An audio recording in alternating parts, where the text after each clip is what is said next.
Api di Bukit Menoreh. Cerita, Esa Mintarja. Audiobook, novel silat. Bab 115. Gupita masih belum menanggapinya. Kini ia maju semakin dekat. Kemudian ia meloncat masuk ke dalam arena. Yang mula-mula ditanganinya adalah mereka yang sedang bertempur melawan para pengawal yang mencoba membantu orang tua yang berkumis itu.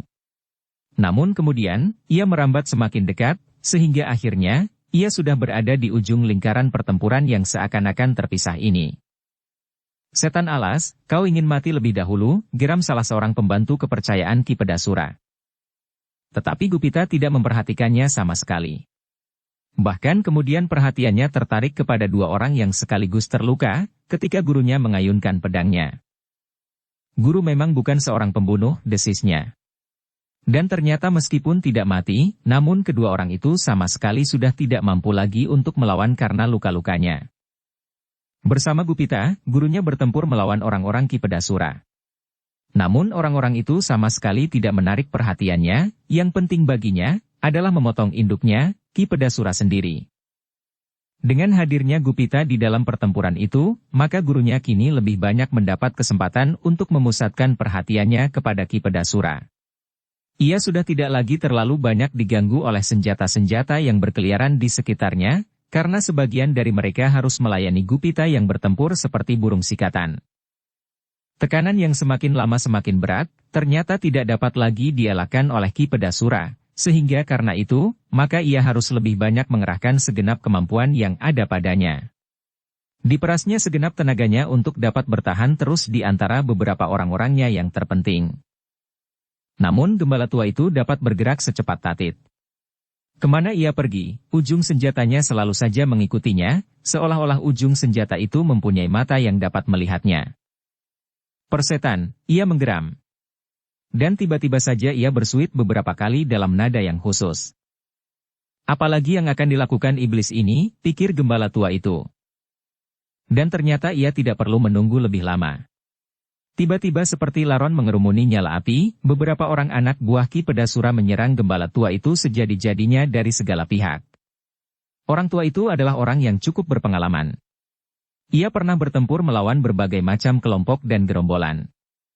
Ia pernah bertempur melawan laskar yang teratur, melawan prajurit, melawan penjahat dan melawan gerombolan-gerombolan liar. Dan ia pun mengenal watak dari para pemimpin gerombolan-gerombolan liar seperti Ki Pedasura itu. Juga sikapnya kali ini. Dengan demikian, maka gembala tua itu segera dapat mengambil kesimpulan, bahwa Ki Pedasura telah berusaha mempergunakan orang-orangnya menjadi perisai, sementara ia akan melarikan dirinya. Namun ternyata orang-orang Ki Pedasura berbuat terlalu cepat. Sebelum orang tua itu menyadari keadaannya, ia sudah terkepung rapat sekali. Tidak hanya satu SAP, tetapi dua SAP. Bukan main, ia bergumam. Begitu taatnya mereka terhadap pemimpinnya. Namun dengan demikian, orang tua itu menyadari bahwa ia memerlukan waktu untuk memecah kepungan itu. Dan waktu itu agaknya akan dipergunakan oleh Ki Pedasura untuk melepaskan dirinya dari tangannya. Orang itu sama sekali tidak akan merasa bertanggung jawab atas akibat dari perbuatannya itu. Ia tidak akan mempedulikan lagi, apakah yang akan terjadi dengan peperangan ini. Apabila Ki Pedasura sendiri telah berhasil melepaskan dirinya, maka orang-orangnya pun pasti akan segera berusaha lari sejauh-jauh mungkin dapat mereka lakukan. Karena itu, maka gembala tua itu pun hanya dapat menggeram. Kini ia harus berusaha secepat-cepatnya memecahkan kepungan itu. Namun harapan untuk tetap menguasai Ki Pedasura menjadi semakin kecil. Yang didengarnya hanyalah suara tertawa Ki Pedasura. Berkepanjangan di antara dentang senjata beradu. Tetapi tiba-tiba suara tertawa itu terputus. Sambil meloncat menghindar Ki Pedasura mengumpat. Ketika diperhatikannya, maka seorang anak muda yang tiba-tiba menyerangnya, adalah seorang anak muda yang gemuk. Heh, siapa kau? Apakah kau sudah jemu hidup heh? Audiobook, novel silat. Bab 115. Mau lari kemana kau, Kiai? Bertanya anak yang gemuk itu. Sebelum Ki Pedasura menjawab, terdengar gembala tua di tengah-tengah kepungan orang-orang Ki Pedasura bertanya. Heh, kenapa kau berada di situ? Anak yang gemuk itu belum sempat menjawab. Serangan Ki Pedasura tiba-tiba datang membadai. Bukan main, desahnya di dalam hati. Serangan ini berbau maut, berkata anak yang gemuk itu di dalam hatinya. Namun ia segera menarik nafas dalam-dalam, ketika seorang anak muda yang lain datang membantunya. Hati-hatilah menghadapi iblis berbendi rangkap ini. Persetan iblis-iblis kecil, geram Ki Pedasura. Kini Ki Pedasura harus bertempur melawan Gupala dan Gupita sekaligus. Sementara itu guru mereka yang masih sedang berusaha memecahkan kepungan yang rapat itu mengulangi pertanyaannya. Gupala, kenapa kau berada di situ? Aku kehilangan lawanku, teriak Gupala. Kemana? Ke neraka. Orang tua itu mengerutkan keningnya. Namun pedangnya masih saja berputar melindungi dirinya.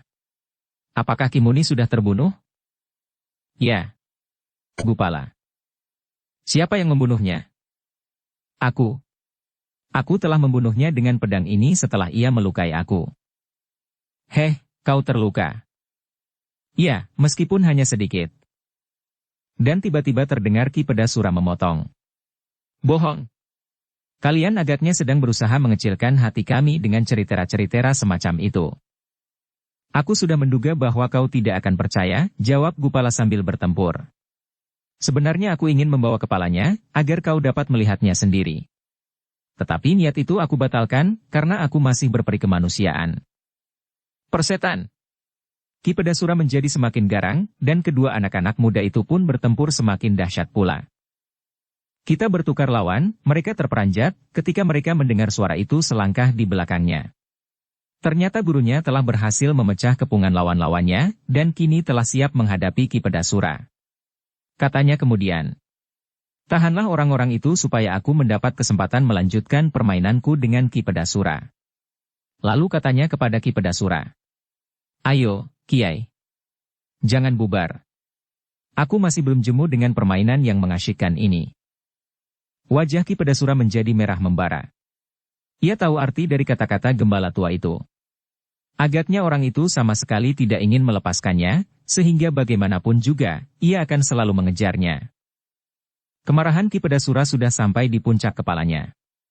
Tetapi ia bukannya orang yang tidak melihat kenyataan, bahwa lawannya sama sekali tidak akan dapat dilawannya. Tetapi ia belum menemukan jalan apapun untuk menghindarinya.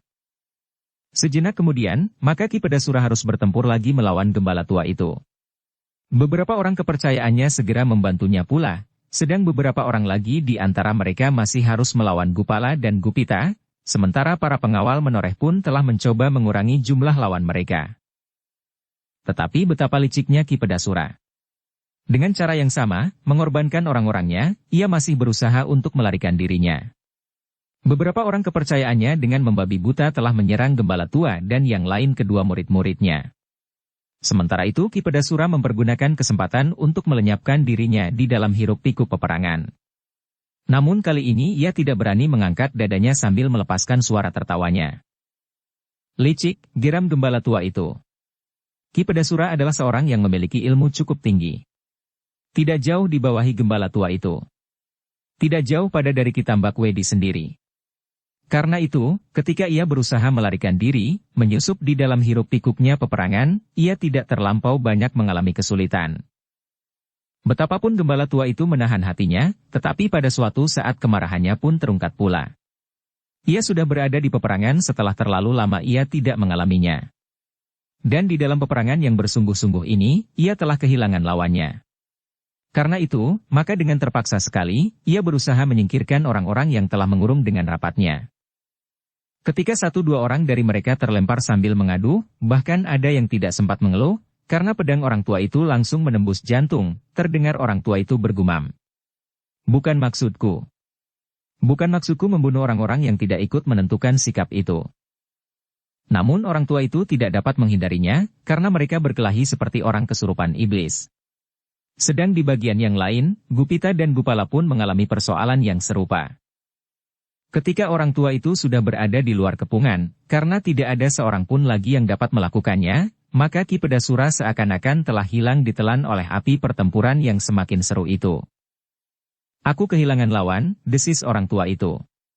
Adalah terlampau sukar untuk mencari seseorang yang sengaja bersembunyi di antara ributnya peperangan itu. Pada permulaan peperangan ini, mencari Ki Pedasura tidak akan terlalu sulit. Ia pasti berada di salah satu ujung bagian dari seluruh gelar. Selain daripada itu, ia pasti menjadi pusat dari sekelompok lawan, karena ia mempunyai banyak kelebihan. Tetapi untuk mencari Ki Pedasura yang berlindung pada sekian keributan memang tidak akan mudah. Meskipun demikian, gembala tua itu tidak berputus asa. Sekilas ia melihat dua orang muridnya bertempur. Tetapi ia tidak mencemaskan nasib keduanya. Karena itu maka katanya, "Tinggallah di sini, aku akan mencari iblis yang licik itu." "Tetapi aku berjanji untuk kembali ke tempatku semula," jawab Gupita. "Kembalilah. Di sini dan di tempatmu itu tidak akan banyak bedanya sekarang. Lawanmu telah menjadi patah kemauan. Mereka tinggal mendorongnya pergi dari tempat ini." "Bohong," teriak salah seorang dari mereka. "Aku akan membunuh kalian." Tetapi kata-katanya terputus ketika Gupala meloncat sambil berkata lantang, "Tutup mulutmu. Jangan membual."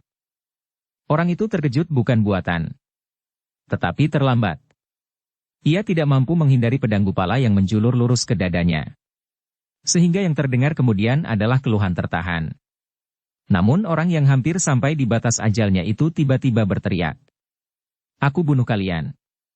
Aku bunuh kalian." Begitu suaranya hilang di dalam hiruk pikuknya dentang senjata, tubuhnya pun jatuh terbanting di tanah. Gembala tua itu melihat sambil menarik nafas dalam-dalam. Ketika ia berpaling ke arah Gupita, dilihatnya muridnya yang tua itu menggigit bibirnya. "Anak itu harus diajar untuk sedikit menahan diri," berkata gembala tua itu di dalam hatinya. Adalah wajar membunuh di peperangan. Tetapi nafsunya lah yang terlampau membakar dadanya. Membunuh, meskipun di peperangan, bukanlah permainan yang dapat dilakukan sekehendak hati. Namun ketika tiba-tiba teringat olehnya Ki Pedasura, maka gembala tua itu pun sekali lagi berkata, "Berhati-hatilah. Aku akan pergi." "Silahkan, Guru," jawab Gupita. "Aku pun akan bergeser ke tempatku pula." Sejenak kemudian gembala tua itu pun segera meloncat di antara hiruk pikuknya ujung senjata. Sekali-sekali langkahnya tertahan, namun kemudian dengan tergesa-gesa ia pun melanjutkannya. Sementara itu, Gupita pun sedang berusaha menghindarkan diri dari kekisruhan di tempatnya. Beberapa orang pengawal tanah perdikan menoreh telah berada di sekitarnya pula. Betapa kekaguman mereka melihat bagaimana gembala itu menyelesaikan lawan-lawannya. Bagaimana ia menggerakkan pedangnya, dan bagaimana ia berloncatan seperti burung sikatan. Bahkan gembala yang gemuk itu pun mampu bergerak dengan lincahnya tanpa dibebani oleh dagingnya yang seolah-olah berlebihan. "Gupala," berkata Gupita, "aku akan kembali ke tempatku." "Apakah kau akan tinggal di sini?" "Aku sudah tidak mempunyai lawan." "Aku pun tidak. Tetapi aku sudah berjanji." Gupala tidak segera menjawab. Tetapi senjatanya lah yang sedang berbicara. Dan Gupita hanya dapat mengangkat bahunya ketika ia melihat darah menyembur dari luka di lambung lawan Gupala itu. Sejenak ia masih melihat Gupala bertempur.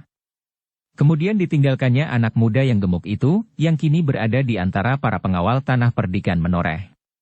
Bagi para pengawal, Gupala terasa lebih menarik dan mengagumkan dari anak muda yang seorang lagi, karena Gupala terasa lebih banyak berjasa di dalam peperangan ini.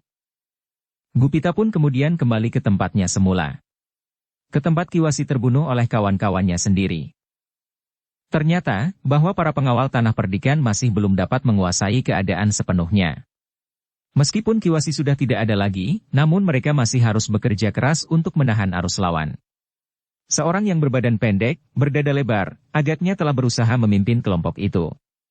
Orang itu agaknya memiliki kemampuan yang lebih baik dari kawannya. Namun ia tidak terpaut terlampau banyak, sehingga orang yang pendek itu pun tidak dapat banyak berbuat. Kedatangan Gupita segera dapat merubah keseimbangan. Meskipun ia tidak segarang Gupala, namun orang yang pendek itu pun segera dapat dilumpuhkannya. Dengan demikian, maka orang-orang Kitambak Wedi itu pun kemudian berperang tanpa ikatan. Sebagian mereka, yang justru terdiri dari orang-orang yang berasal dari luar menoreh, yang dibawa oleh Ki Pedasura dan oleh beberapa orang yang sekedar ingin mengail di air yang keruh, ternyata telah biasa bertempur tanpa pimpinan. Mereka justru menjadi bertambah liar dan buas. Di ujung peperangan, Ki Tambak Wedi masih harus memeras tenaganya melawan Ki Argapati dan puterinya Pandanwangi. Ki Argapati yang masih belum sembuh benar itu, agaknya telah terpaksa memeras tenaganya. Bahkan ia telah berbuat melampaui batas-batas yang dapat mengganggu dadanya yang terluka.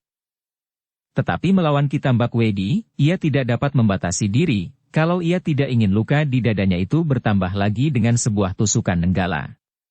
Karena itu, maka ia telah memeras segenap kemampuannya untuk melawan iblis yang mengerikan itu. Namun betapapun juga luka di dadanya itu telah membatasi kemampuannya. Ia tidak dapat sampai ke puncak ilmunya. Untunglah, bahwa di sampingnya ada putrinya, Pandanwangi, yang dapat mengisi setiap kekurangan, sehingga Ki Tambak Wedi pun tidak segera berhasil membinasakan lawannya. Tetapi sebenarnya kehadiran Pandanwangi itu telah membuat Ki Argapati selalu berdebar-debar pula. Ia sama sekali tidak mencemaskan nasibnya sendiri. Adalah wajar baginya sebagai seorang kepala tanah perdikan, seandainya ia harus mengorbankan apapun yang dimilikinya. Bahkan nyawanya.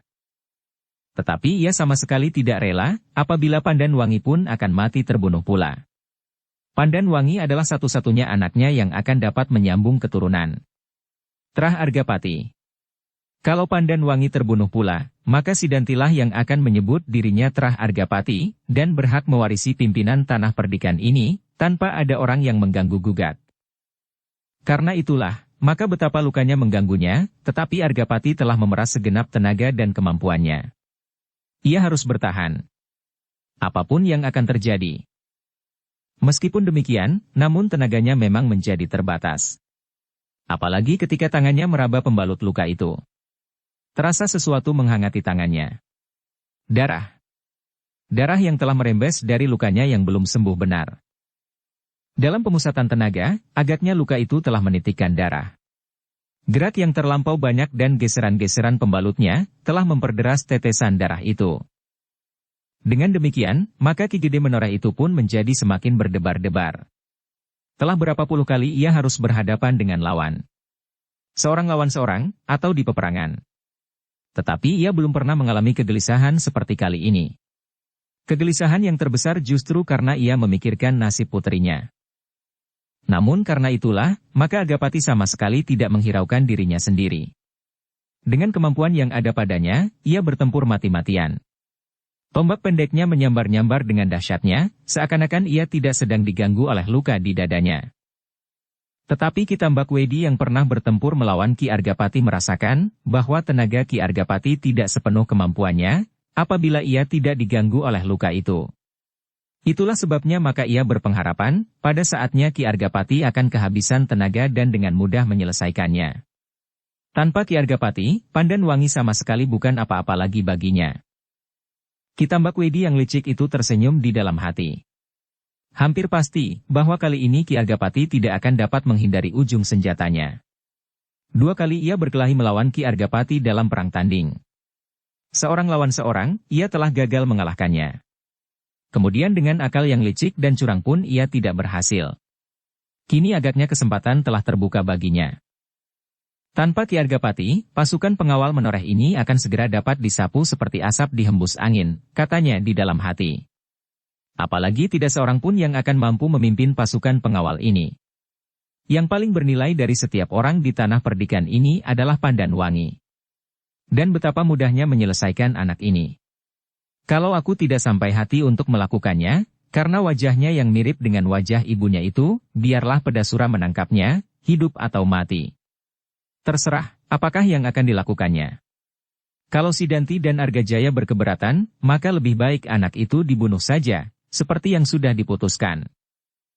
Dengan demikian, maka tandang Ki Tambak Wedi pun menjadi semakin garang. Ia melihat setiap kali Argapati terpaksa melontar surut, menahan dadanya dan barulah ia mengerahkan kemampuannya untuk menyerang kembali. Bahkan Ki Tambak Wedi itu tidak dapat lagi menahan perasaannya, sehingga terdengar ia berdesis. Apakah lukamu kambuh lagi, Argapati? Dada Ki Argapati berdesir mendengar pertanyaan itu. Agaknya Ki Tambak Wedi telah melihat kelemahannya, sehingga dengan demikian, Ki Tambak Wedi akan dapat memperhitungkan dengan tepat apa yang bakal terjadi dalam peperangan ini. Namun meskipun demikian, Ki Argapati masih juga tersenyum. Nah, bukankah kau hanya sekedar menunggu? Kau tidak dapat mengambil peranan apa-apa dalam perkelahian ini, Ki Tambak Wedi, sehingga dengan demikian, kau hanya dapat mengharap mudah-mudahan aku terganggu oleh bekas lukaku. Persetan. Ki Tambak Wedi menggeram. Kemarahannya telah benar-benar membakar seluruh isi dadanya. Kau harus segera selesai Argapati. Kemudian memusnahkan seluruh anak buahmu termasuk anak gadismu itu. Ki Argapati tidak menjawab. Tetapi ia tidak dapat mengingkari kenyataan bahwa kekuatannya pasti terbatas. Darah yang mengalir semakin deras itu pasti akan segera mempengaruhi daya tahannya. Di bagian-bagian yang lain, tidak ada kehususan yang menarik dari peperangan itu. Ternyata Sidanti dan Argajaya mendapat lawan yang tangguh. Mereka tidak menyangka bahwa tiba-tiba saja di atas bukit menoreh itu hadir orang-orang yang dapat mengimbangi kemampuannya, meskipun masih harus mendapat bantuan dari orang-orang di sekitarnya. Tetapi akhirnya, kedua orang pengawal Sutawijaya itu tidak dapat bertahan terlampau lama dengan senjata cambuknya. Senjata yang tidak biasa dipergunakannya. Karena itu, maka akhirnya mereka telah memindahkan cambuk-cambuk itu ke tangan kiri. Dan mereka pun segera bertempur dengan pedangnya. Dengan demikian keadaan mereka menjadi semakin mantap. Yang paling mencemaskan di seluruh medan adalah justru Ki Argapati sendiri. Tekanan Ki Tambak Wedi semakin lama menjadi semakin berat, sehingga Ki Argapati telah mulai terdesak beberapa kali. Sekali-sekali tangan kirinya ditelekankan ke dadanya yang terasa mulai pedih. Ki Tambak Wedi tertawa. Nyawamu telah berada di mulut lukamu itu. Sebentar lagi kau akan menjadi lemas, dan tanpa kau kehendaki kau akan terbaring di tanah. Betapa mudahnya membunuhmu saat itu. Tutup mulutmu. Pandan Wangi membentak sambil menyerang sejadi-jadi, sehingga terdengar ayahnya menahannya. Wangi. Tetapi Pandan Wangi tidak menghiraukannya. Tiba-tiba gadis itu telah dibakar oleh kemarahan yang meluap-luap, sehingga ia tidak lagi dapat mengendalikan dirinya. Ia tidak memperhitungkan lagi dengan siapa ia berhadapan. Heh, apakah kau gila anak manis? Teriak Ki Tambak Wedi. Pandan Wangi tidak menjawab. Penglihatannya tentang keadaan ayahnya hampir membuatnya berputus asa. Karena itu, sebelum ia melihat ayahnya dikalahkan oleh Ki Tambak Wedi, maka lebih baik ia menentukan akhir dari perkelahiannya. Kalau ia berhasil bersama ayahnya mengalahkan Ki Tambak Wedi, biarlah itu segera terjadi, sebelum ayahnya kehabisan darah. Tetapi kalau ia harus mati, biarlah ia mendahului ayahnya. Pandan Wangi, sekali lagi ia mendengar suara ayahnya. Tetapi Pandan Wangi tidak menghiraukannya. Sepasang pedangnya berputaran seperti sepasang angin pusaran yang libat-melibat. Namun demikian, untuk dapat mengalahkan Ki Tambak Wedi dalam keadaan serupa itu, meskipun ia bersama ayahnya, adalah sama dengan menunggu tumbuhnya jamur di musim kemarau. Ayahnya telah menjadi semakin lemah, dan dirinya sendiri pasti tidak cukup kekuatan untuk melawan iblis yang telah menodai nama ibunya. Pandan Wangi, teriak Ki Tambak Wedi. Jangan gila. Tetapi Pandan Wangi sudah tidak menghiraukan lagi. Kelembutan di wajahnya telah lenyap disaput gelapnya hati. Rambutnya tiba-tiba telah terurai dan matanya pun telah menyorotkan sinar keputusasaan. Wangi, Wangi, ayahnya masih mencoba mencegahnya. Tetapi ia seakan-akan sudah tidak mendengar apapun lagi. Namun ternyata, betapa hitamnya hati Ki Tambak Wedi, ia masih juga dapat dipengaruhi oleh perasaannya. Pandan Wangi yang berurai rambut, sorot mata keputusasaan, dan gemeretak gigi itu, sekali lagi telah membayangkan kenangan yang ingin dilupakan oleh Ki Tambak Wedi. Kini seolah-olah ia melihat Rara Wulan yang menyusulnya ke Pucang Kembar pada saat ia sedang berkelahi dengan Arya Teja. Pandan Wangi yang putus asa itu seolah-olah berteriak kepadanya. Inilah dadaku. Disinilah kau menghunjamkan senjatamu itu. Ki Argapati menjadi heran melihat Ki Tambak Wedi beberapa kali meloncat surut. Namun dengan tiba-tiba telah menyerangnya dengan garangnya. Tetapi seolah-olah orang itu selalu menghindari benturan dengan senjata Pandan Wangi. Ki Argapati tidak mengerti apa yang tersirat di dalam hati lawannya. Karena itu ia masih selalu dicemaskan oleh sikap putrinya itu. Meskipun kadang-kadang ia masih mampu melindunginya, namun gerak Pandan Wangi yang tidak terkendali itu kadang-kadang telah menempatkannya pada jarak yang terlampau jauh daripadanya. Pandan Wangi, desis Ki Tambak Wedi. Kau jangan berbuat gila. Lebih baik kau pergi dari arena ini. Itu akan lebih gila lagi, sahut Pandan Wangi. Aku akan membunuhmu atau kau membunuhku. Anak setan, geram Ki Tambakwedi. Aku ingin membunuh ayahmu. Dan setiap orang di sini, sambung Pandan Wangi. Nah, kalau begitu bunuh aku lebih dahulu. Wangi, potong ayahnya. Jangan kehilangan akal. Pakai otakmu di dalam setiap peperangan. Tetapi Pandan Wangi seakan-akan tidak mendengar lagi kata-kata ayahnya. Dengan demikian, maka ia masih saja berkelahi tanpa terkendali. Dengan sepasang pedang yang terayun-ayun dengan cepatnya ia berloncatan menyerang Ki Tambakwedi. Ki Argapati yang merasa semakin lemah, terpaksa menyesuaikan dirinya dengan tata gerak anaknya, supaya Pandan Wangi tidak terlepas sama sekali dari perlindungannya apabila keadaan sangat mendesak. Karena itu, maka ia sama sekali tidak mendapat kesempatan untuk menghemat tenaganya. Namun dengan demikian, Ki Tambakwedi pun menjadi sibuk untuk melayani ayah beranak itu. Anak setan, ia menggeram di dalam hatinya. Dicobanya untuk menemukan kekuatan, agar ia tidak selalu dibayangi oleh perasaannya. Dan ketika ia terdesak beberapa langkah, maka ia menggeretakkan giginya sambil berkata, "Aku tidak peduli. Aku tidak peduli siapa dia." Maka terdengar orang tua itu menggeram. Dan tiba-tiba saja ia berteriak nyaring. "Persetan kalian berdua. Kalian harus segera mati. Dan padukuhan ini harus menjadi abu sebelum fajar." Ketika Ki Tambakwedi kemudian melepaskan segala macam keraguan-raguannya, maka tenaga Ki Argapati pun menjadi semakin terperas karenanya. Dan ia sendiri menyadari bahwa ia tidak akan dapat bertahan sampai fajar. Para pengawal yang mampu melihat keseimbangan yang sedang condong dengan perlahan-lahan itu pun mencoba untuk mendapatkan kesempatan membantu kepala tanah perdikannya, agar Ki Argapati mendapat kesempatan untuk menahan diri. Samekta pun kemudian melihat kelemahan kepala tanah perdikannya, sehingga hatinya menjadi berdebar-debar. Ia tahu benar, bahwa luka di dada Ki Argapati pasti telah mengganggunya. Tetapi apa yang dapat dilakukan adalah tidak terlampau banyak berarti. Namun bersama dengan setiap orang yang ada di sekitar pertarungan itu, Samekta berusaha untuk memperpanjang daya perlawanan Ki Argapati dan Pandan Wangi. Namun setiap kali Samekta selalu digelisahkan oleh kemungkinan yang dapat terjadi di tempat-tempat lain. Ia masih belum mendapat gambaran dari seluruh peperangan. Pada saat terakhir ia memang sedang menunggu beberapa orang yang dikirimkannya ke beberapa bagian dari gelarnya untuk melihat keadaan.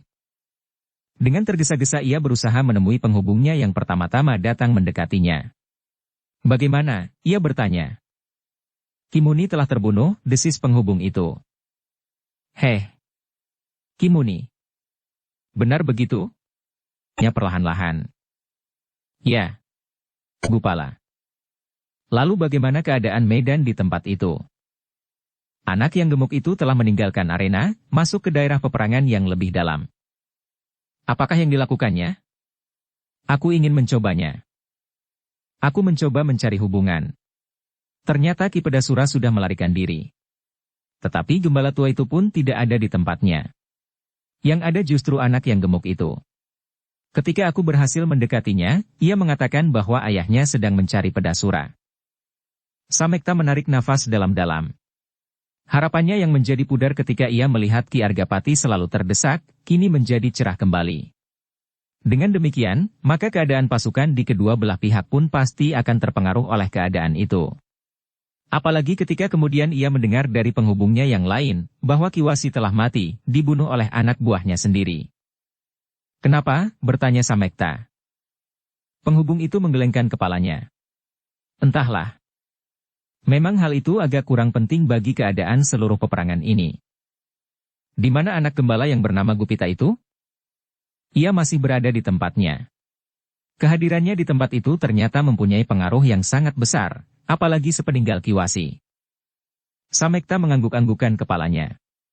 Ia dapat membuat perhitungan dalam sekilas, bahwa pengaruh dari keadaan itu, pasti akan terasa sampai ke induk pasukan ini. Beberapa orang anggota pasukan di induk ini pasti akan terpaksa mengalir, membantu ke tempat-tempat yang akan menjadi semakin lemah. Beberapa orang akan mendapat kesempatan membantu Ki Argapati, desisnya, namun kemudian. Tetapi untuk melawan Ki Tambakwedi, apakah akan banyak dapat membantu? Pertanyaan serupa itulah yang selalu mengganggunya. Dan kini ia melihat Ki Argapati menjadi semakin lemah. Bahkan Pandan Wangi pun menjadi semakin mencemaskannya. Kadang-kadang ujung senjata Ki Tambak Wedi hampir saja berhasil menyentuh tubuhnya. Dalam keadaan yang demikian, Ki Argapati telah memaksa dirinya untuk meloncat melindunginya, betapa ia memeras tenaganya yang terasa menghentak-hentak lukanya. Samekta memang tidak dapat menunggu dan membiarkan terlampau lama. Kemudian beberapa orang yang dianggapnya mempunyai beberapa kelebihan dari kawan-kawannya, telah ditariknya untuk mencoba mengganggu Ki Tambak Wedi. Cara itu telah membuat darah Ki Tambak Wedi semakin mendidih, sehingga ia sudah tidak menghiraukan apapun lagi. Senjatanya segera berputaran, dan setiap kali ia melemparkan seorang lawannya dari arena. Iblis dari lereng Merapi itu benar-benar telah bertempur dengan dahsyatnya. Senjatanya menjadi semakin mengerikan, dan patrapnya pun telah membuat setiap tengkuk meremang. Ki Argapati yang melihat lawannya menjadi semakin buas menjadi gemetar menahan marahnya. Tetapi ia tidak dapat ingkar dari kenyataan bahwa lukanya sangat mengganggunya. Namun Ki Argapati kini berdiri di dalam keadaan tanpa pilihan. Satu-satunya yang harus dilakukan adalah bertempur tanpa memikirkan bagaimana akhir dari pertempuran itu bagi diri sendiri, meskipun hal itu telah dapat diperhitungkannya. Tetapi usaha Samekta dengan beberapa orang anggota pengawal pilihan ternyata berpengaruh juga. Setiap kali Ki Tambak Wedi harus mengumpat-umpat sambil menghindarkan diri dari patukan senjata-senjata yang seolah-olah mengerumuninya. Di bagian belakang dari gelar Gajah Meta yang sudah menjadi semakin lebar itu, ternyata telah terjadi perubahan keseimbangan. Tempat-tempat yang ditinggalkan oleh Ki Wasi dan Ki Muni telah berubah sama sekali. Para pengawal Tanah Perdikan Menoreh telah hampir-hampir dapat menguasai seluruh keadaan. Apalagi setelah Ki Pedasura meninggalkan arena tanpa memberikan pesan dan petunjuk apapun kepada anak buahnya. Kemunduran pasukan Ki Tambak Wedi di tempat-tempat itu ternyata sangat mempengaruhi keadaan di sekitarnya. Beberapa orang di dalam kelompok-kelompok yang lain terpaksa harus bergeser membantu tempat-tempat yang menjadi semakin lemah. Beberapa orang yang berada di dalam pimpinan Sidanti dan di bagian lain dipimpin oleh Argapati, tidak dapat membiarkan gelar yang bulat itu akan terpecah. Sehingga sejenak kemudian, di belahan belakang dari gelar Gajah Meta yang harus menghadapi kepungan para pengawal Tanah Perdikan Menoreh yang semakin mendesak itu, menjadi semakin berbahaya. Apalagi karena Gupala hampir-hampir tidak mau mengekang dirinya, sehingga lingkaran arena di seputarnya menjadi semakin ribut. Lawan-lawannya harus menghadapi dalam kelompok-kelompok kecil, meskipun mereka tidak dapat menahan putaran pedangnya yang seakan-akan melanda pasukan Ki Tambak Wedi yang sudah menjadi semakin kisruh. Apalagi para pengawal yang ada di sekitarnya, memanfaatkan pula keadaan itu dan bertempur sejauh-jauh kemampuan mereka. Sidanti dan Argajaya yang kemudian mendengar dari seorang penghubung tentang keadaan itu menggeram seperti seekor harimau lapar. Tetapi mereka tidak dapat berbuat terlampau banyak, karena mereka ternyata menemukan lawan yang pilih tanding. Wurahasta dan Karti di tempat masing-masing cukup memberikan pengaruh pula pada pertempuran di sekitar lingkaran perkelahian yang dahsyat antara Sidanti, Argajaya dan lawan-lawannya. Setelah lawan-lawan Sidanti dan Argajaya bertempur dengan senjata mereka sendiri, maka segera tampak bahwa Dipasanga dan Hanggapati adalah seorang prajurit. Meskipun pada dasarnya mereka memiliki ilmu masing-masing, namun pengaruh lingkungan keprajuritan segera tampak. Apalagi prajurit-prajurit yang telah mengalami berbagai macam persoalan seperti keduanya. Karena itulah, maka Sidanti dan Argajaya menjadi berdebar-debar. Apakah persoalan Tanah Perdikan Menoreh telah menjadi persoalan di dalam istana, sekaligus untuk mencari jejaknya dan gurunya? Dengan demikian, maka Sidanti dan Argajaya menjadi semakin lama semakin gelisah. Namun mereka tidak dapat segera mengambil sikap. Mereka hanya dapat menunggu apa yang akan diperintahkan oleh Ki Tambak Wedi. Di arena pertempuran yang lain, Ki Tambak Wedi masih belum terlampau merasakan tekanan-tekanan di bagian-bagian gelarnya. Ia masih memusatkan segenap perhatiannya untuk menyelesaikan Argapati yang semakin lama menjadi semakin lemah. Pandan Wangi yang berusaha bertempur sekuat tenaganya dan justru hampir-hampir menjadi putus asa itu, menjadi semakin cemas melihat keadaan ayahnya. Namun agaknya beberapa orang yang berusaha membantu Ki Argapati dan Pandan Wangi, dapat memperingan tekanan-tekanan yang diberikan oleh Ki Tambak Wedi. Betapa Ki Tambak Wedi mengumpat-umpat di dalam hati, setiap kali ia harus menghindari ujung tombak yang dilontarkan ke arahnya, kemudian ayunan pedang yang menyambar dari belakang. Sebuah pisau yang menyambar dari arah yang tidak terduga-duga dari antara sekian banyak lawan-lawannya. Setan, ia mengumpat, dan iblis tua itu menjadi semakin marah. Bukan saja kepada lawan-lawannya, tetapi juga kepada orang-orangnya sendiri. Mereka sama sekali tidak berhasil menghalau para pengawal yang seakan-akan mengepungnya dalam suatu lingkaran yang terpisah dari seluruh peperangan. Kemana orang-orang gila ini? Ia menggeram. Setiap kali ia berusaha melihat pasukannya. Dan setiap kali ia melihat kesibukan yang luar biasa. Agaknya pertempuran di sekitarnya pun menjadi semakin dahsyat pula. Meskipun demikian, ia berkata di dalam hatinya. Adalah terlampau bodoh untuk membiarkan tikus-tikus ini mengerumuni aku, sehingga usahaku menjadi selalu terganggu. Akhirnya Kitambak Wedi menjadi tidak sabar lagi. Terdengar ia bersuit nyaring, 2 kali ganda. Setiap orang di dalam pasukannya mengetahuinya, bahwa dengan demikian, Kitambak Wedi memerlukan beberapa orang untuk membantunya. Melihat keadaan medan di sekitarnya, maka Kitambak Wedi pasti memerlukan orang-orang untuk menghalau para pengawal yang mengitarinya. Tetapi betapa sulitnya untuk menghindarkan diri dari lawan masing-masing yang terasa semakin lama menjadi semakin banyak. Bahkan seolah-olah setiap orang harus melawan bukan saja seorang lawan saja, tetapi di dalam hiruk-pikuk peperangan, lawan-lawan mereka serasa selalu bergeser, dari yang seorang ke orang yang lain. Mereka menjadi terkejut, ketika tiba-tiba di hadapan mereka telah berdiri seorang tua yang berkumis lebat, menyambar senjata mereka sehingga senjata itu terpelanting, kemudian meloncat dan hilang di dalam peperangan itu, untuk muncul di tempat lain, dan berbuat serupa pula. Dalam keadaan yang demikian, maka orang-orang di dalam pasukan Kitambak Wedi menjadi bingung dan kadang-kadang ada di antara mereka yang kehilangan akal, karena tiba-tiba senjatanya telah terlepas. Tanpa senjata di peperangan yang seru terasa benar-benar mengerikan. Tetapi orang tua berkumis itu sendiri seakan-akan tidak mempedulikan lagi lawan-lawannya yang telah kehilangan senjata. Ia pergi tanpa berbuat sesuatu. Namun meskipun demikian, para pengawal tanah perdikan menorehlah yang selalu mempergunakan kesempatan, selagi orang-orang yang kehilangan senjata itu masih belum berhasil memungut senjatanya itu kembali. Dengan demikian, maka keadaan hampir di seluruh medan segera berubah. Meskipun tidak seganas Gupala, namun Gupita telah mulai dijauhi pula oleh lawan-lawannya. Sidanti dan Argajaya seakan-akan terikat oleh lawan masing-masing, meskipun lawan-lawan mereka tidak lebih unggul dari mereka masing-masing. Namun kesempatan yang ada pada Urahasta dan Karti telah dipergunakan sebaik-baiknya. Kitambak Wedi pun kemudian menyadari keganjilan yang ada di dalam pasukannya dan pasukan lawan. Ternyata perhitungannya telah meleset dari kenyataan yang dihadapinya. Ia sama sekali tidak menyangka bahwa selain Argapati dan Pandanwangi, di dalam lingkungan dinding Pring Ori itu terdapat orang-orang yang dapat mengimbangi pemimpin di dalam pasukannya, entah dari mana mereka datang. Betapa kemarahan telah membakar dadanya, tetapi ia harus menghadapi kenyataan yang ada di medan yang seru itu. Iblis itu pun menyadari bahwa pasti ada suatu sebab, bahwa orang-orangnya tidak dapat memenuhi panggilannya, atau hanya sebagian saja dari mereka yang dapat mendekatinya dan membantunya mengusir para pengawal yang mengerumuninya. Meskipun demikian, ia masih belum leluasa untuk melakukan tekanan atas Argapati dan Pandanwangi. Betapa lemahnya Argapati, namun ia masih jauh berada di atas kemampuan orang-orangnya dan bahkan masih mampu membuatnya berdebar-debar dengan ujung tombak pendeknya. Kitambak Wedi yang marah itu menggeram. Terasa dadanya seakan-akan meledak. Harapannya untuk membuat padukuhan ini menjadi karang abang sebelum fajar, agaknya sama sekali tidak akan dapat dilakukan.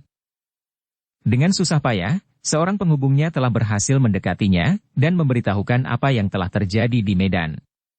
Dengan demikian, maka serasa jantung Kitambak Wedi itu terbakar di dalam dadanya.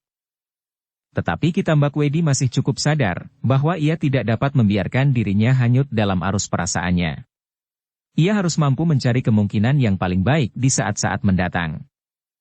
Dengan demikian, maka tekanan ia terhadap Ki Argapati yang semakin lemah dan atas Pandanwangi pun mengendor pula. Senjata-senjata yang berterbangan menyambarnya serasa semakin banyak. Pisau-pisau belati dan bahkan tombak-tombak pendek.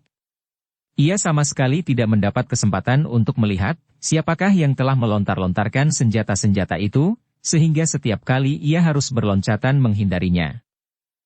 Yang dapat dilihatnya adalah orang-orang menoreh yang memandanginya dengan sorot mata yang menyala. Sekilas dilihatnya seorang berkumis yang kemudian seakan-akan lenyap ditelan oleh para pengawal yang lain. Tetapi orang-orang itu satu persatu tidak menarik perhatiannya sama sekali.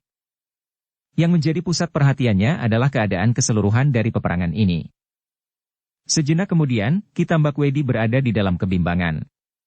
Apakah ia dapat meneruskan pertempuran? Ketika terkilas di matanya Argapati yang semakin lemah. Pandan Wangi yang kini sudah hampir kehilangan akal, maka tumbuhlah keinginannya untuk menyelesaikan saja sama sekali keduanya.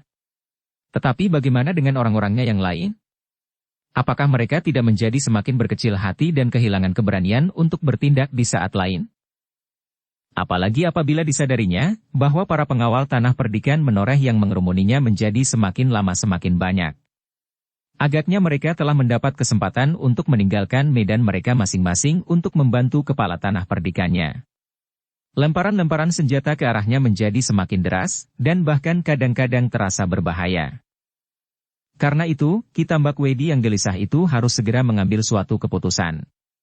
Melangkah maju untuk membinasakan Argapati dan Pandan Wangi, tetapi membiarkan anak buahnya menjadi semakin kalang kabut, atau menarik diri, dan mencoba menghimpun kekuatan untuk melakukan serangan yang lebih baik di saat lain. Tetapi agaknya Ki Tambakwedi tidak banyak mendapat kesempatan. Setiap kali ia mendengar sorak-sorai yang seakan-akan membelah langit yang justru telah menjadi semburat merah. Iblis itu menggeram. Aku tidak dapat membiarkan keadaan ini sampai pagi. Kalau kemudian matahari terbit dan medan ini menjadi terang, maka pasukanku pasti akan menjadi semakin parah. Karena itu, betapapun beratnya, akhirnya Ki Tambakwedi mengambil keputusan, selagi kekuatannya masih cukup besar, ia harus menarik diri. Betapa pahitnya. Tetapi tidak ada jalan lain untuk menyelamatkan kekuatannya. Lain kali aku masih akan dapat menghubungi orang-orang di luar tanah perdikan ini. Aku mengharap Ki Pedasura masih ada di dalam barisan, meskipun ia bersembunyi. Ia akan dapat menjadi penghubung yang baik dengan kekuatan-kekuatan di luar tanah ini. Ki Tambakwedi berkata di dalam hatinya, namun kemudian ia menggeram. Setan Argapati itu masih juga mampu bertahan sampai menjelang fajar. Meskipun tampaknya nafasnya telah hampir putus, dan darahnya telah membasahi lagi di dadanya, ia masih juga dapat menggerakkan pedangnya dengan sempurna. Akhirnya, memang tidak ada jalan lain bagi Ki Tambakwedi. Dengan hati yang tersayat, ia memberikan isyarat, agar pasukannya mulai menyusun diri dalam garis surut. Sidanti dan Argajaya terkejut mendengar isyarat itu. Meskipun ia tidak dapat segera menguasai kedua lawannya, namun mereka tidak berada di bawah kedua prajurit Pajang itu. Nafsu mereka yang meluap-luap di dada mereka, telah membatasi pengamatan mereka atas seluruh medan. Karena itu, isyarat Ki Tambakwedi itu sama sekali tidak mereka sangka-sangka. Namun di bagian-bagian lain, isyarat itu merupakan harapan bagi orang-orang Ki Tambakwedi untuk tetap hidup. Karena itu, ketika isyarat yang dibawa oleh arus angin dan kemudian mengalir dari seorang pemimpin kelompok ke pemimpin kelompok yang lain, segera menumbuhkan gejolak di setiap dada. Memang bagi mereka mundur saat itu adalah satu-satunya cara untuk menyelamatkan sisa-sisa pasukan yang ada. Mereka yang mengalami tekanan-tekanan yang luar biasa segera mengerti bahwa Ki Tambakwedi ingin menyelamatkan sisa pasukan ini. Dan mereka pun mengerti bahwa di saat-saat mendatang, mereka masih harus menyusun diri lebih baik lagi untuk merebut padukuhan ini dari tangan Argapati dan membinasakannya sama sekali. Beberapa orang dari mereka pun masih juga bertanya-tanya di dalam hati, bagaimana akhir dari peperangan antara Ki Tambakwedi dan Argapati yang sedang terluka itu. Tetapi di dalam pasukan Argapati terdapat kekuatan-kekuatan yang sama sekali tidak terduga-duga, desis mereka. Dengan demikian, maka para pemimpin kelompok-kelompok kecil di dalam pasukan Tambakwedi itu segera menyusun diri untuk melakukan gerakan surut. Ternyata untuk menarik diri dari peperangan yang seru ini pun sama sekali bukan pekerjaan yang mudah. Selangkah demi selangkah Ki Tambakwedi membawa orang-orangnya mundur. Sambil bertempur ia memberikan isyarat-isyarat terus-menerus kepada penghubung-penghubung yang harus menyampaikan isyarat-isyarat ke seluruh pasukan dengan tanda-tanda bunyi dan gerak. Ki Argapati yang sudah menjadi semakin lemah, melihat gerakan yang dilakukan oleh Ki Tambakwedi. Sejenak ia merenungi keadaan itu, keadaannya sendiri, dan seluruh pasukannya. Betapa besar nafsunya untuk tetap mengejar Ki Tambakwedi dan tidak membiarkannya terlepas dari tangannya. Tetapi luka di dadanya terasa semakin lama menjadi semakin pedih. Ketika ia memaksa diri, maju mengejar Ki Tambak Wedi yang mencoba melindungi orang-orangnya, terasa dadanya seakan-akan menjadi pecah, sehingga langkahnya pun tertegun karenanya. Kini ia tidak dapat ingkar lagi. Tenaganya benar-benar telah habis terperas. Dan ia mengucapkan syukur di dalam hatinya kepada Tuhan, yang masih menyelamatkannya tepat pada saatnya. Tepat pada saat ia kehilangan segala kemampuannya. Tiba-tiba pertempuran itu serasa berputar. Pandangan matanya semakin lama menjadi semakin gelap. Api yang masih menyala di beberapa tempat pun tampaknya menjadi semakin suram. Ki Argapati masih melihat Ki Tambak Wedi yang menjadi semakin jauh. Ketika Pandan Wangi meloncat ingin mengejarnya, terdengar Ki Argapati menghentakkan kekuatannya yang terakhir, memanggil puterinya. Pandan Wangi. Pandan Wangi terkejut. Ketika ia berpaling dilihatnya ayahnya terhuyung-huyung bertelekan pada landaian tombaknya. Ayah, dengan tangkasnya Pandan Wangi meloncat mendekati ayahnya. Hampir saja ayahnya terjatuh kalau ia tidak segera ditolong oleh Pandan Wangi. Demikian tergesa-gesa, sehingga ia tidak sempat menyarungkan pedangnya dan begitu saja dilalakannya di tanah. Pedang yang seolah-olah tidak pernah terpisah dari dirinya itu, seakan-akan dilupakannya ketika ia melihat keadaan ayahnya yang parah. Sejenak kemudian, Samekta pun telah berdiri di sampingnya. Dengan tangan gemetar, ia pun mencoba menahan tubuh Ki Argapati. Tetapi ternyata tubuh itu telah menjadi sedemikian lemahnya, sehingga Samekta terpaksa membaringkannya di tanah. Ayah, pekik Pandan Wangi. Meskipun ia mampu bertempur di peperangan, namun ketika ia melihat keadaan ayahnya, maka sifat-sifat kegadisannya tidak lagi dapat disimpannya. Tenanglah, Pandan Wangi, desis Samekta. Ki Argapati telah pingsan. Ayah. Pandan Wangi tidak dapat menahan titik-titik air matanya yang membasahi pipinya. Apalagi ketika ia melihat darah yang memerahi pembalut luka Ki Argapati. Ki Tambak Wedi yang menjadi semakin jauh melihat bagaimana Argapati kehilangan kesadaran dirinya. Karena itu ia mengumpat di dalam hatinya. Kalau aku bertahan beberapa kejap lagi. Meskipun demikian, masih tumbuhlah keraguan-raguannya, apakah ia akan berlari beberapa langkah maju dan membunuh Argapati itu sama sekali, atau ia harus tetap melindungi orang-orangnya yang sedang bergerak mundur. Sejenak Ki Tambak Wedi memeras pikirannya. Tetapi pengawal tanah perdikan menoreh menyerang orang-orangnya yang sedang mundur itu seperti air bah. Dengan demikian, maka Ki Tambak Wedi tidak dapat membiarkan orang-orangnya itu binasa dan korban akan berjatuhan terlampau banyak. Sayang, desis Ki Tambak Wedi.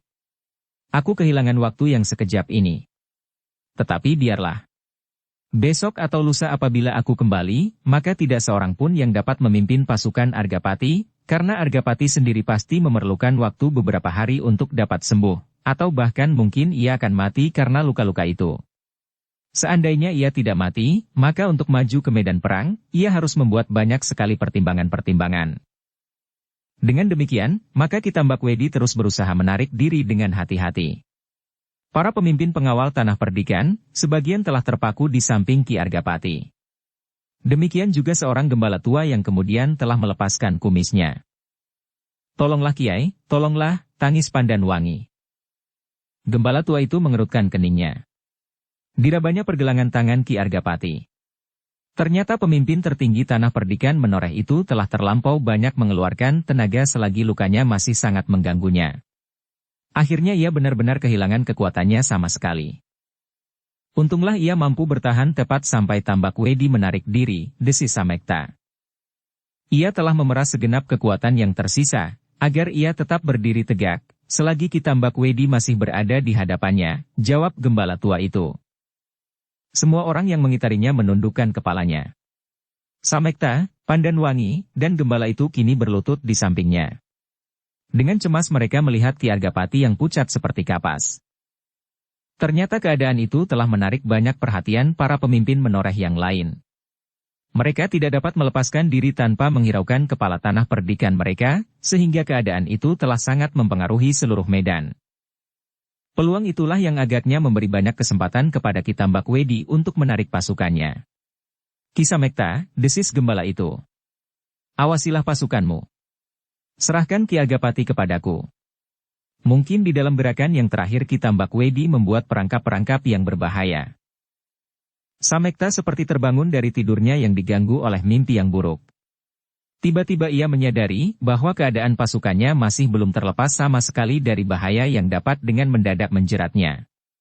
Karena itu, maka ia pun segera berdiri sambil berkata, "Baiklah. Biarlah aku pergi ke pasukan yang sedang mencoba mendesak pasukan lawan. Tahanlah mereka, agar mereka tidak dikendalikan oleh perasaan." Kitambak Wedi bukan sekedar seorang pemimpin yang mumpuni. Tetapi ia dapat mempergunakan segala cara untuk melakukan rencananya. Sebaiknya pasukanmu tidak keluar dari lingkungan ini. Kita masih belum tahu tepat apa yang berada di padang rumputan di luar, meskipun kita mempunyai kesempatan yang baik kali ini. Aku sependapat Kiai. Terserahlah, aku percayakan Ki Argapati kepadamu. Samekta pun kemudian berlari-lari bersama dua orang pengawal yang lain mendekati garis surut pasukan Kitambak Wedi. Setelah berhasil menghubungi beberapa orang penghubung, Samekta segera memerintahkan supaya pasukannya tidak mengejar lawan sampai keluar lingkungan Pring Ori. "Kenapa?" bertanya penghubung itu. "Beberapa orang di antara kita yang mampu mengendalikan orang-orang terpenting di pasukan lawan sedang sibuk dengan Ki Argapati. Perhitungkan hal itu. Kitambak Wedi bukan sahabat yang dapat diajak bergurau." Penghubung-penghubung itu pun mengangguk-anggukan kepalanya. Kemudian menghilang di dalam hiruk-pikuknya kedua pasukan yang sedang bergeser itu. Namun memang ternyata, betapa Kitambak Wedi mencoba melindungi pasukannya. Ia benar-benar seperti iblis yang menyebar maut di antara mereka yang berani mendekatinya.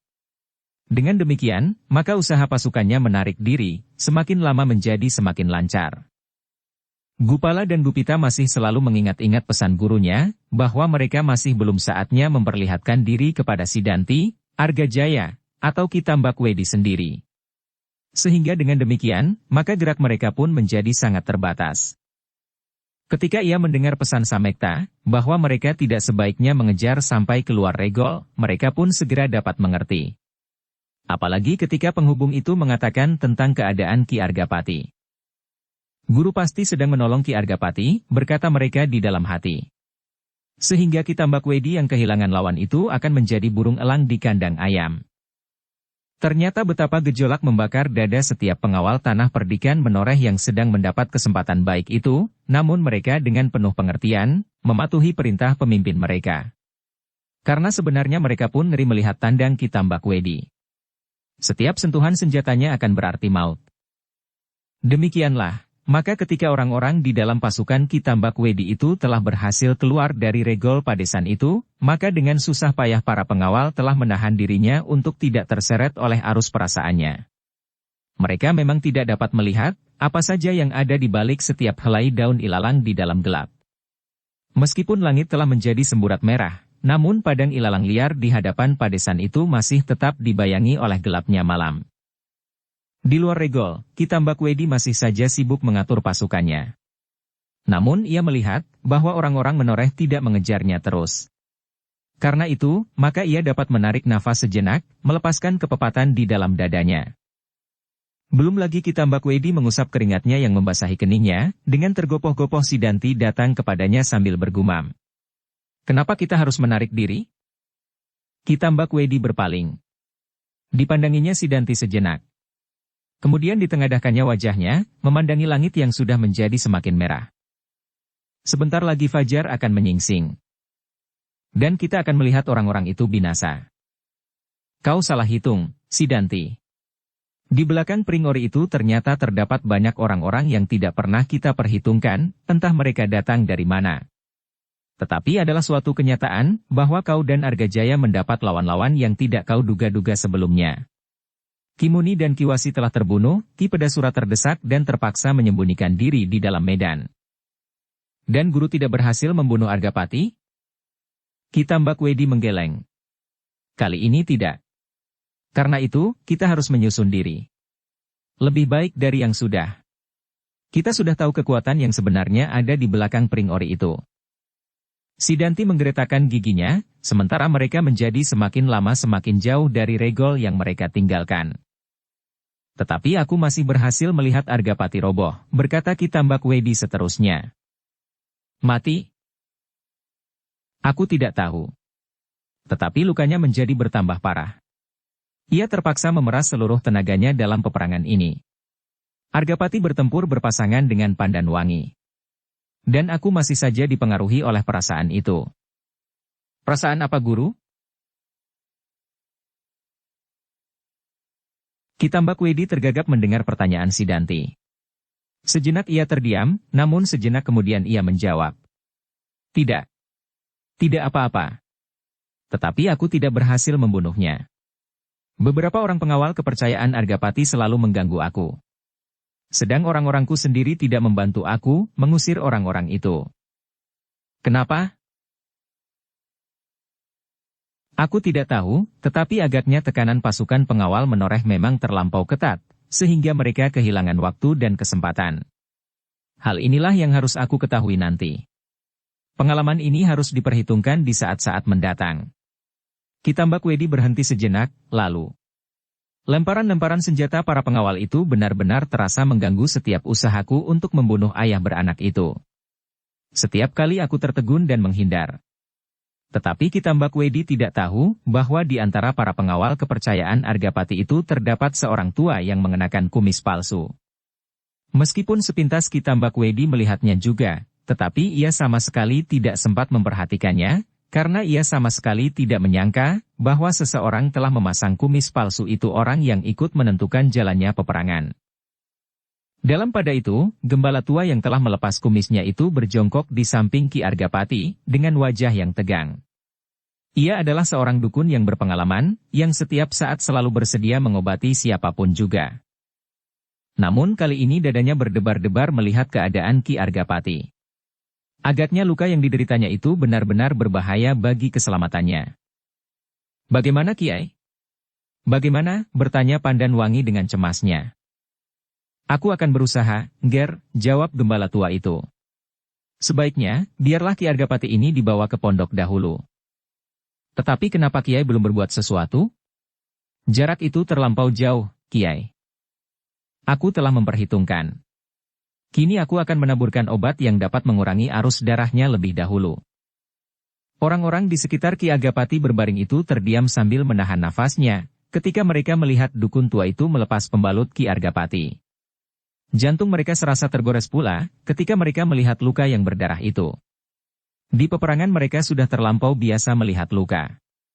Tetapi luka itu luka yang sudah agak lama dan kambuh kembali, sehingga pengaruhnya pun agak berbeda. Apalagi ketika mereka melihat darah yang sudah menjadi kehitam-hitaman. Perlahan-lahan gembala itu menaburkan ramuan obat di atas luka itu. Kemudian sejenak ia menungguinya sambil menghembus-hembusnya. Carilah alat untuk mengangkat Ki Argapati, desis orang tua itu. Ia harus segera berada di dalam rumah. Aku harus mencuci lukanya dan memberikan obat baru lagi. Seorang dari antara mereka yang melingkarinya segera pergi mencari sebuah ekrak bambu. Dilambari dengan jerami kering, maka Ki Argapati pun kemudian dibaringkannya di atas ekrak itu dan diangkat oleh 4 orang untuk segera dibawa ke pondoknya. Ternyata obat yang sekedar untuk menolong sementara itu pun bermanfaat. Darah yang mengalir dari luka itu pun semakin lama menjadi semakin mampat. Dengan tergesa-gesa Ki Argapati itu pun dibawa ke pondoknya. Di sampingnya, Pandanwangi berjalan sambil menjinjing pedangnya, sehingga seseorang terpaksa memperingatkannya. Sarungkan pedangmu, Pandanwangi. Oh, pedang itu pun kemudian disarungkannya, tanpa sempat membersihkan dahulu debu yang melekat ketika pedang itu begitu saja diletakkan di tanah. Ki Argapati masih belum sadarkan diri ketika perlahan-lahan ia dibaringkan di pembaringan. Dengan wajah yang tegang gembala tua itu menitikkan air ke bibirnya. Ia menarik nafas dalam-dalam ketika ia melihat bibir yang pucat itu bergerak-gerak. Pandanwangi, berkata orang tua itu. Berilah aku air hangat. Air yang sudah mendidih, jangan didinginkan dengan campuran air tawar. Pandanwangi pun mengangguk. Kemudian dengan tergesa-gesa ia pergi ke dapur. Adalah kebetulan sekali di dalam periuk masih terdapat sisa air masak.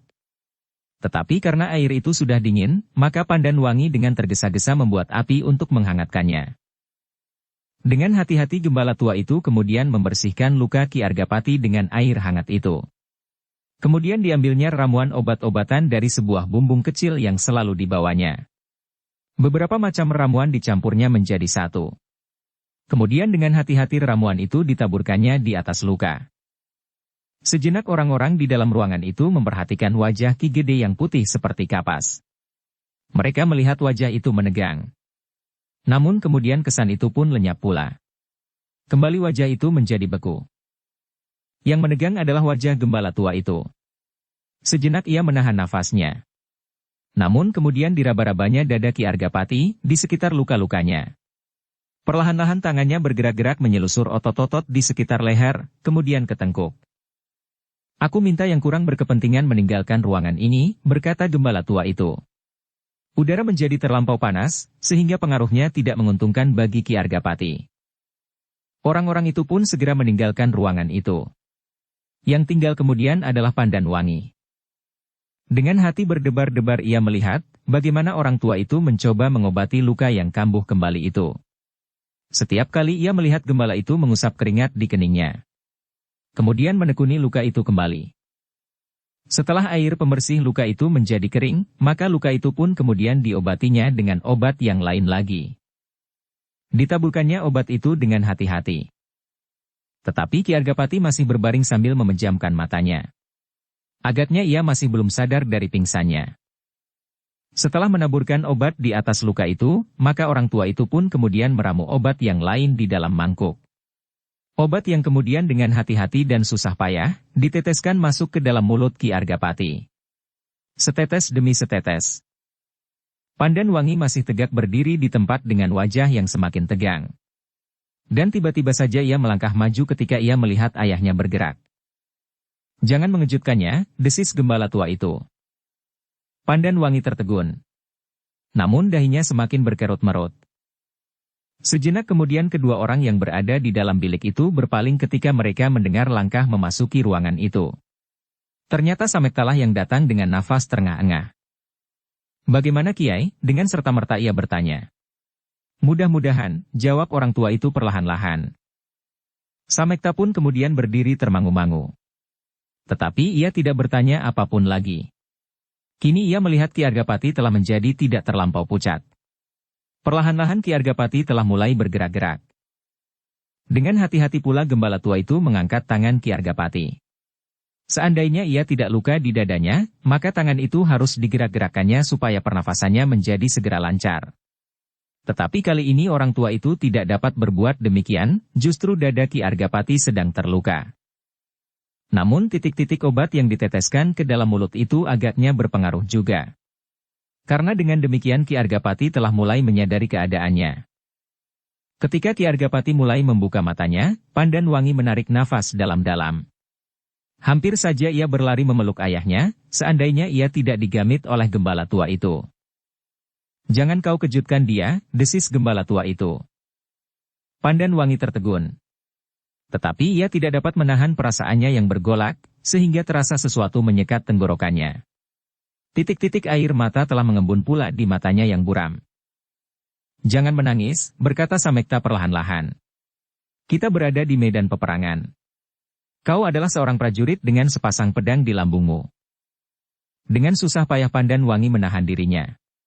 Tetapi bagaimanapun juga ia adalah seorang gadis yang sedang menyaksikan ayahnya dalam keadaan yang gawat.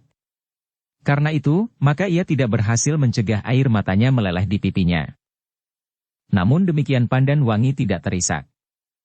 "Masa yang paling gawat telah lewat," desis gembala tua itu ketika ia melihat Ki Argapati mencoba menarik nafas. Tetapi terasa betapa sakit dadanya, sehingga wajahnya tampak menegang sejenak.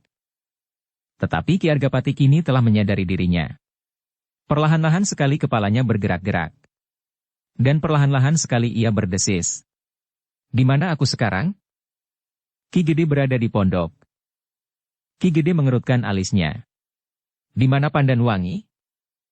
"Ayah," desis Pandan Wangi. "Aku di sini." "Kemarilah, Nger," panggil gembala tua itu.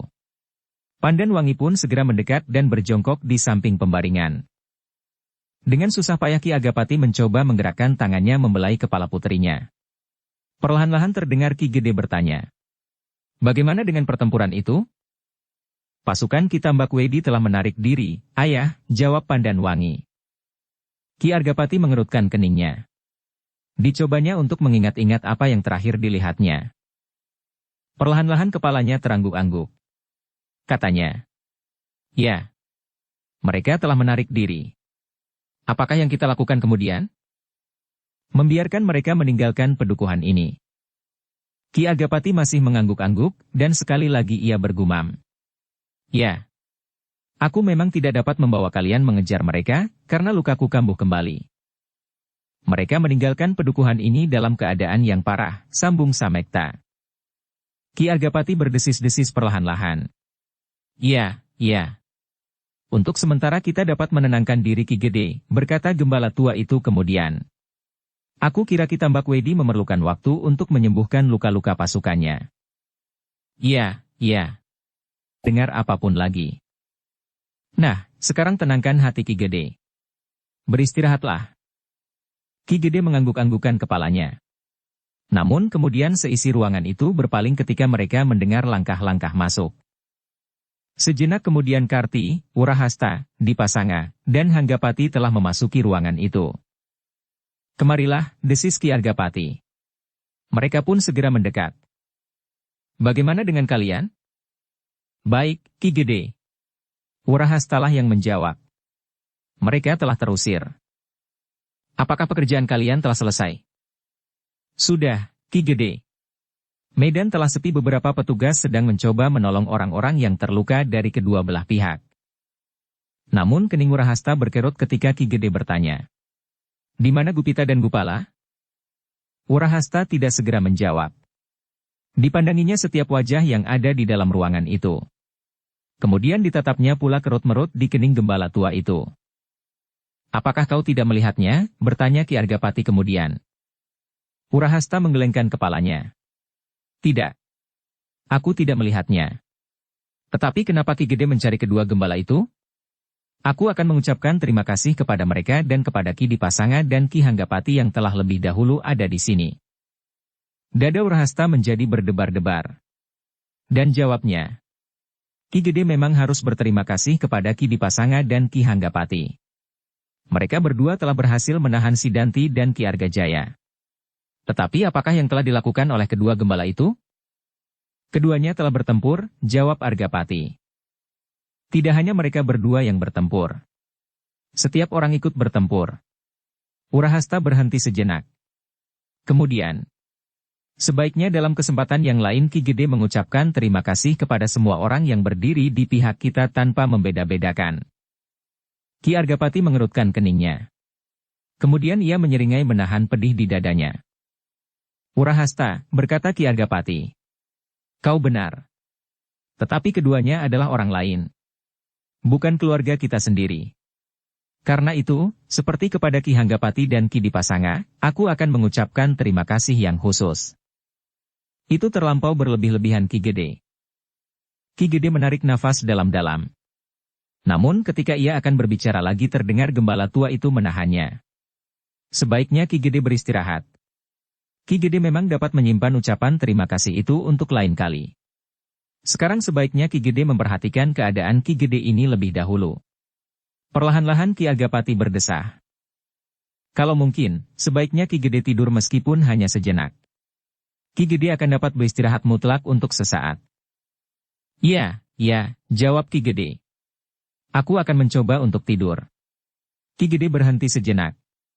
Namun kemudian, "Tetapi sebaiknya setiap orang yang turun ke medan diteliti seorang demi seorang. Siapakah yang terluka, hilang atau gugur? Juga kedua gembala-gembala itu." Wajah Wurahasta menjadi tegang. Tetapi ia tidak segera menjawab. "Kalau kau ketemu dengan anak-anak itu, panggillah mereka kemari," berkata Ki Argapati seterusnya. Bagaimanapun juga Wurahasta terpaksa menganggukkan kepalanya. "Ya, Ki Gede. Sekarang aku akan mencoba beristirahat. Mudah-mudahan aku dapat meletakkan semua persoalan, sehingga aku dapat tidur meskipun hanya sekejap."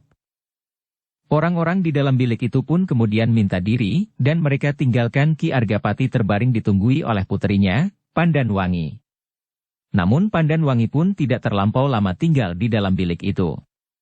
Sejenak kemudian ia pun minta diri, meninggalkan ayahnya, agar ayahnya mendapat kesempatan untuk tidur bareng sejenak.